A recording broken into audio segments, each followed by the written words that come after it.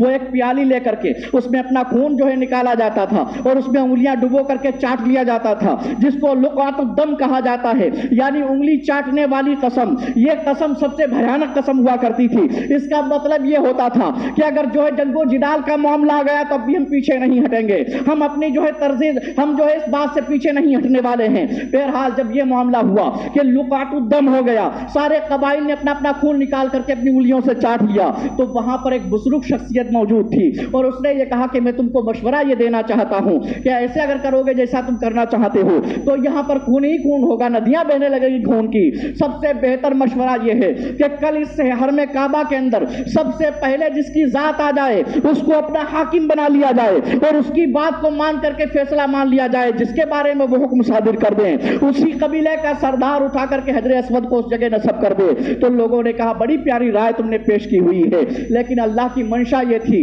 کہ وہاں پہنچنے والی ذات کسی دنیا دار کی نہیں ہو بلکہ محبوب پروردگار کی ذات ہو. آقا دو عالم صلی اللہ تعالیٰ علیہ وسلم سب سے پہلے حرم کعبہ میں پہنچے ہوئے تھے. حالانکہ آقا دو عالم صلی اللہ تعالیٰ علیہ وسلم اس غرض سے نہیں پہنچے تھے، وہ تو طواف کرنے کی غرض سے پہنچے ہوئے تھے. لوگ جب حرم کعبہ میں آئے دیکھا کہ ارے صادق و امین پہلے سے موجود ہیں. لوگوں نے کہا کہ اگر آج کوئی اور بھی ہوتا اس کا بھی حکم ہم کو ماننا پڑتا، چاروں ناچار حکم ماننا پڑتا، لیکن یہ تو صادق و امین ہیں، ہمیں ان کے جو بھی یہ حکم صادر کریں گے ہمیں بشر و چشم جو ہے منظور ہے، ہم یقیناً ان کے حکم کو ماننے کو تیار ہیں. آقا دو عالم صلی اللہ تعالیٰ علیہ وسلم نے پوچھا بات کیا ہے؟ لوگوں نے بتایا کہ اس کی تعمیر خانہ کعبہ کی ہو رہی ہے اور یہ اس جگہ کو پہنچ گیا ہے جہاں پر حجر اسود کو نصب کرنا ہے. اب ہر قبیلہ یہ چاہتا ہے کہ ہر قبیلے کا سردار جو ہے وہ اس کو اٹھا کر کے اس کی جگہ پہ رکھے، لیکن پتھر ایک ہے اور قبیلے اتنے سارے ہیں تو سارے سردار اس کو اٹھا کر کے کیسے رکھ سکتے ہیں؟ ایک ہی سردار تو رکھے گا. آقا دو عالم صلی اللہ تعالیٰ علیہ وسلم نے فرمایا ٹھیک ہے، اگر تم نے ہم کو حاکم بنایا ہے تو میرا حکم ماننا پڑے گا. لوگوں نے کہا ہاں ہاں ہم آپ کا حکم مانیں گے. سرکار دو عالم صلی اللہ تعالیٰ علیہ وسلم نے وہ فیصلہ پیش کیا کہ لوگ انگشت بنندہ رہ جاتے ہیں، انگلیاں دانتوں کے نیچے دبی رہ جاتی ہیں. سرکار دو عالم صلی اللہ تعالیٰ علیہ وسلم نے اپنی چادر تطہیر کو اٹھا کر کے زمین پہ بچھایا اور زمین پر بچھانے کے بعد میں وہ جو ہے حجر اسود کو اپنے ہاتھوں سے اٹھا کر کے اپنی چادر تطہیر کے بیچوں بیچ میں رکھا اور پھر سرکار صلی اللہ تعالیٰ علیہ وسلم نے فرمایا جتنے بھی قبائل کے سردار ہیں وہ سب ہمارے پاس میں آ جائیں. اب سارے قبائل کے سردار آئے ہوئے تھے اور ہر کوئی ایک دوسرے کی جو ہے منہ دیکھ رہا تھا کہ پتہ نہیں سرکار کس کے بارے میں حکم فرمائیں گے کہ چادر اٹھا کر کے وہاں اس کو نصب کر دو. مگر سرکار دو عالم صلی اللہ تعالی علیہ وسلم کی وہ ذات ہے جس کو اللہ تبارک و تعالی نے عقل سلیم سے نوازا ہوا ہے۔ میرے سرکار نے کسی ایک قبیلے کے سردار کو حکم نہیں صادر کیا، بلکہ سرکار یہ فرماتے ہیں کہ سارے قبائل کے سردار یہاں پہ آ جائیں۔ اب سارے سردار جب جمع ہوئے، میرے سرکار نے فرمایا سارے قبائل کے سردار میری چادر تطہیر کو تھام لیں۔ اب سارے سرداروں نے اس چادر تطہیر کو تھاما اور اس چادر کو اٹھایا۔ جب اس جگہ جہاں اس کو نصب کرنا تھا اس جگہ کو وہ چادر پہنچ گئی، میرے سرکار صلی اللہ تعالی علیہ وسلم نے حجر اسود کو اٹھایا اور اس کی جگہ پہ رکھ دیا۔ اب سارے لوگ اشش کر رہے تھے، داد و تحسین سے صادق و امین کو نواز رہے تھے۔ ارے یارو، جتنا پیارا فیصلہ صادق و امین نے کیا ہوا ہے، کسی کی عقل اس جگہ کو پہنچ نہیں سکتی ہے جو فیصلہ صادق و امین نے کر دیا ہوا ہے۔ اب ہر قبیلے کا سردار جو ہے وہ ہر قبیلہ خوش ہو گیا ہے کہ میرے سردار نے اس جگہ پر اس کو رکھا ہوا ہے۔ ہر قبیلہ خوش ہے کہ میرے سردار نے اس جگہ پر رکھا ہوا ہے۔ پتہ یہ چلا یہ کوئی عام انسان نہیں ہے، بلکہ اللہ تبارک و تعالیٰ نے سید المرسلین ان کو منا کر کے بھیجا ہوا ہے۔ اور جتنے بھی انبیاء آئے ہوئے ہیں سب کو اللہ نے عقل سلیم سے نوازا ہے۔ اور یہ تو سید الکونین ہیں، یہ تو سید الرسل ہیں، یہ تو سید الانبیاء ہیں، ان کو اللہ نے کیسی عقل سلیم عطا کی ہوگی یہ تو آپ خود ہی سمجھ سکتے ہیں۔ بہرحال آقا دو عالم صلی اللہ تعالی علیہ وسلم نے حجر اسود کو اس جگہ اٹھایا تو سارے قبائل لوگ خوش ہو گئے اور کہنے لگے کہ صادق و امین نے جو فیصلہ کیا ہوا ہے کسی کی عقل اس جگہ پہنچ بھی نہیں سکتی تھی جو صادق و امین نے فیصلہ کر دیا ہوا ہے۔ آقا دو عالم صلی اللہ تعالی علیہ وسلم کی زندگی بڑی پیاری زندگی